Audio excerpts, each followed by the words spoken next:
How do you get self-confidence?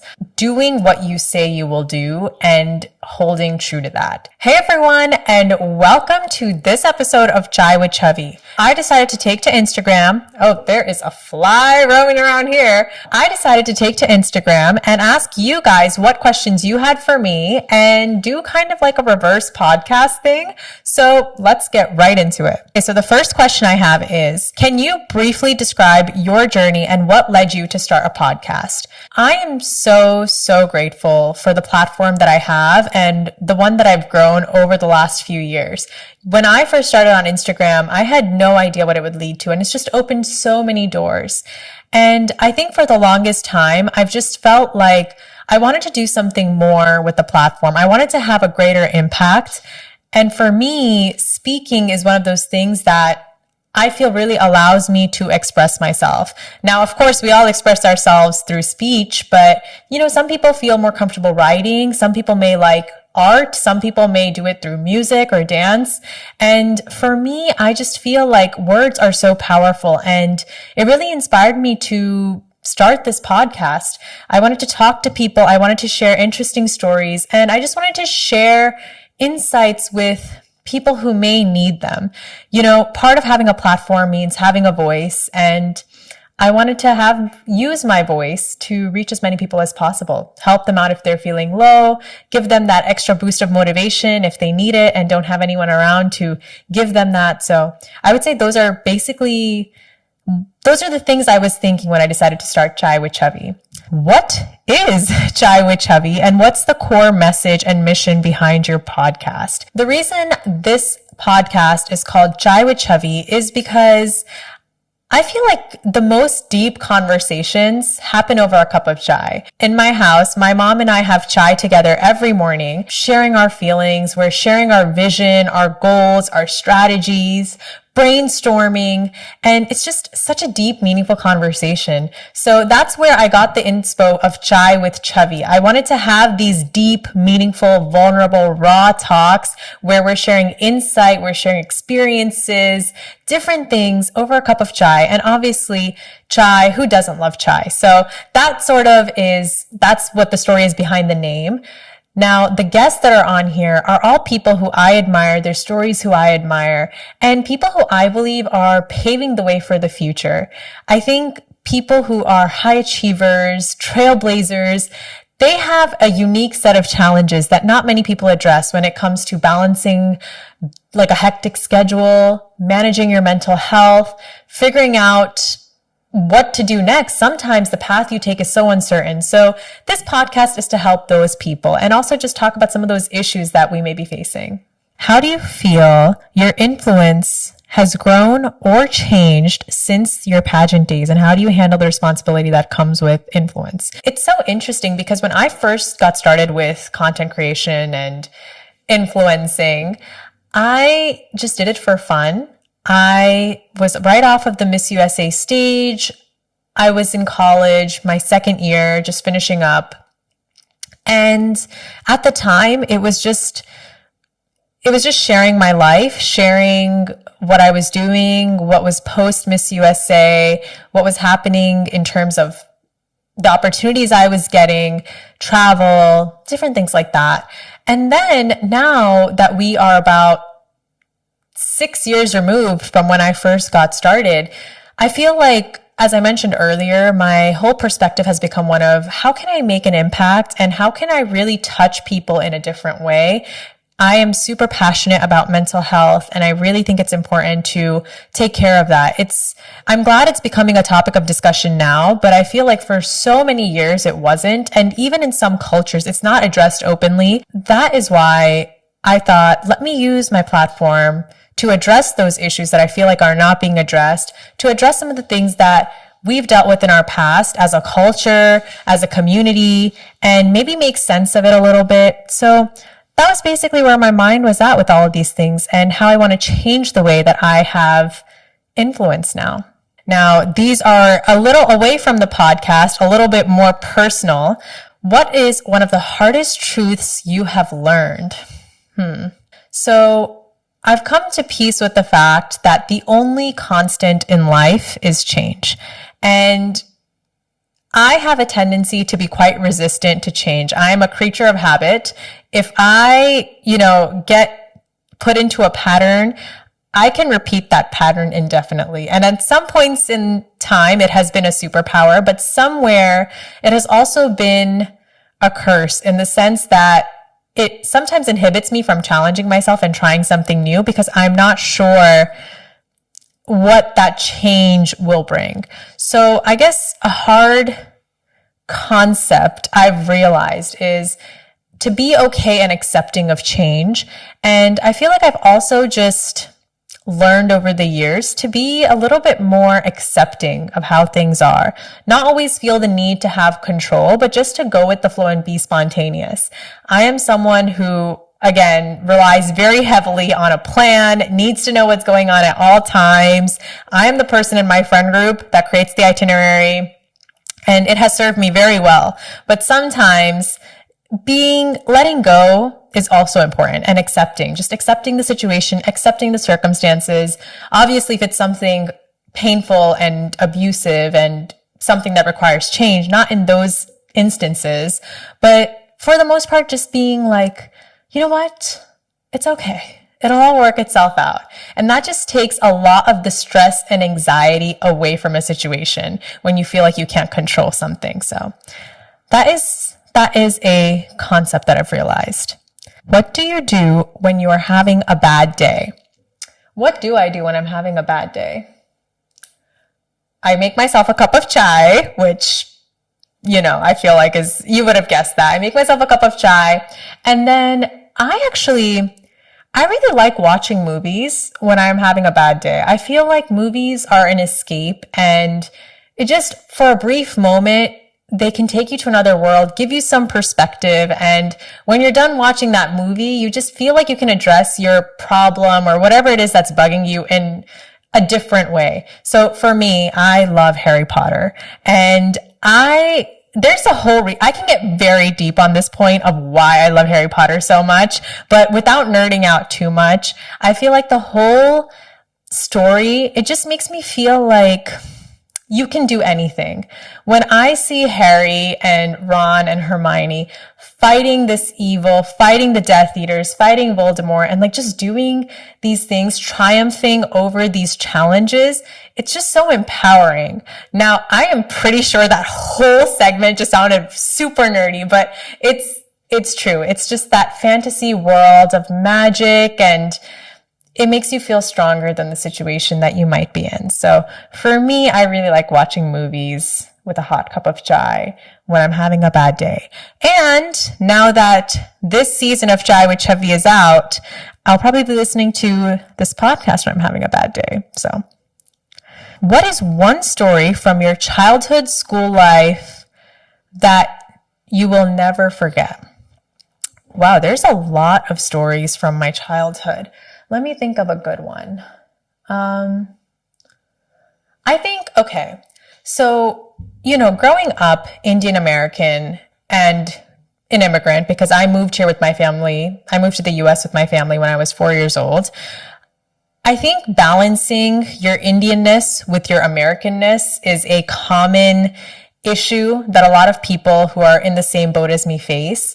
And I just remember this early experience I had in kindergarten that really just shaped my whole worldview and how I dealt with my Indianness in America.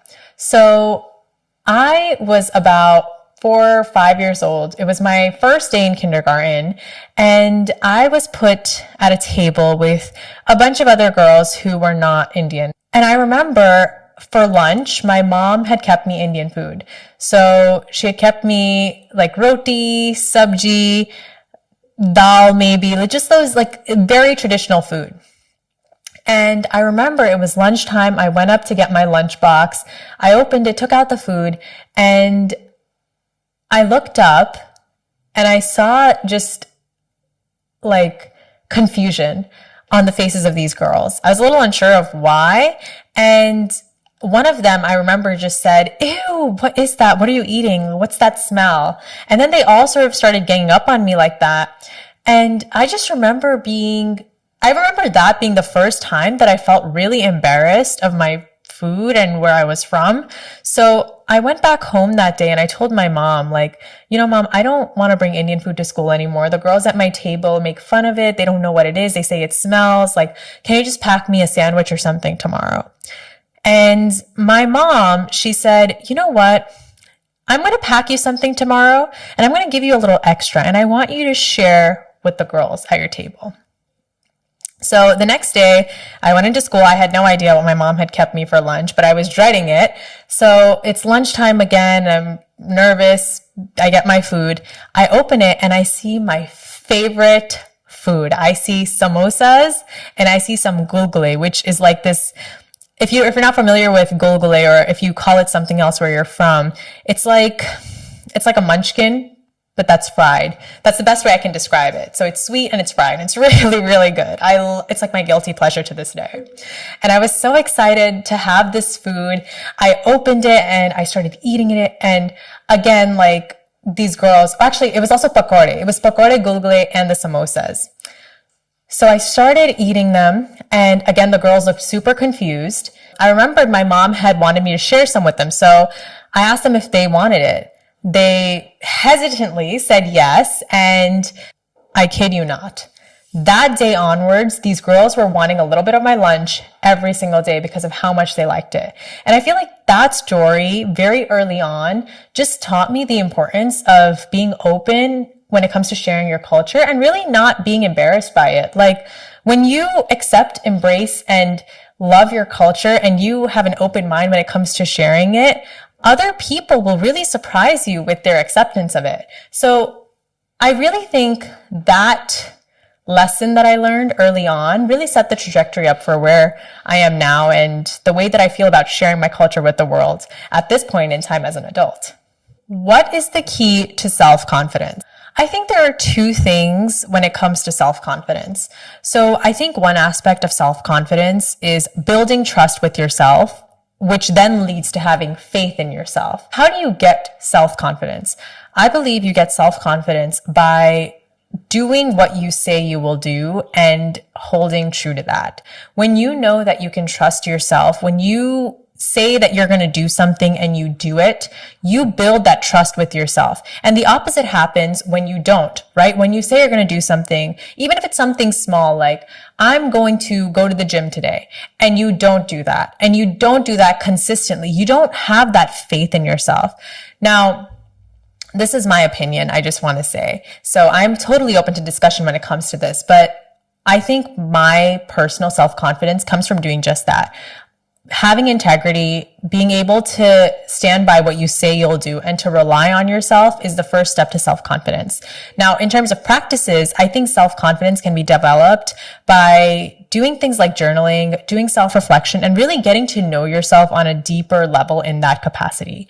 When you take the time to journal and reflect and know, okay, this is what my values are, these are my strengths, this is what my goals are, my dreams, this is who I am as a person, this is what's important to me. All these different things, when you reflect on those things through journaling, I think it really allows you to have a deep connection with yourself. And when someone or something tries to threaten that, your foundation is so strong that it doesn't shake easily.